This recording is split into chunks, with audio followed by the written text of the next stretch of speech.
প্রতিবাদ হোক সহিংসতার, নিশ্চিত হোক নারীর মানবাধিকার, এই প্রতিপাদ্য নিয়ে আন্তর্জাতিক নারী দিবস উপলক্ষে বাংলাদেশ মহিলা পরিষদের আয়োজনে সমাবেশ, র্যালি ও মানববন্ধন অনুষ্ঠিত হয়। 10 মার্চ সোমবার সকালে রংপুর প্রেসক্লাব চত্বর থেকে র্যালি বের হয়ে আবার প্রেসক্লাব চত্বরে ফিরে আসে। পরে সংক্ষিপ্ত সমাবেশের মধ্য দিয়ে কর্মসূচি শেষ হয়। সমাবেশে মহিলা পরিষদ নেতৃবৃন্দ বলেন, নারীর প্রতি সহিংসতা বন্ধের জন্য সরকারকেই পদক্ষেপ নিতে হবে।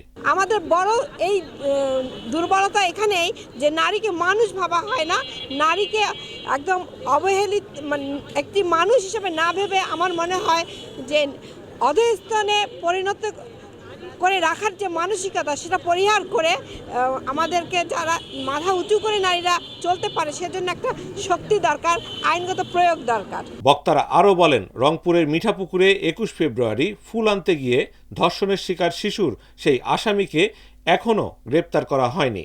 কাছে দেশের মানুষের এবং ছাত্রদের মিলে একটা বড় আকাঙ্ক্ষা তৈরি হয়েছিল, যে আকাঙ্ক্ষাটা ছিল যে নির্যাতন মুক্ত একটি বাংলাদেশ, বৈষম্য মুক্ত একটি বাংলাদেশ বিগত দিনে যেগুলো ছিল সেটার একটা আমূল পরিবর্তন আসবে। কিন্তু বিগত 2 মাসের মধ্যে যে চিত্রটা, বিশেষ করে নারী এবং শিশুর উপর যে অত্যাচার, নির্যাতন এবং তাদের উপরে যেভাবে পাশবিক নির্যাতন যেটি হয়েছে, এটা অত্যন্ত দুঃখজনক, লজ্জাজনক এবং নিজেকে ধিক্কার দিতে ইচ্ছা করে যে আমি একজন পুরুষ।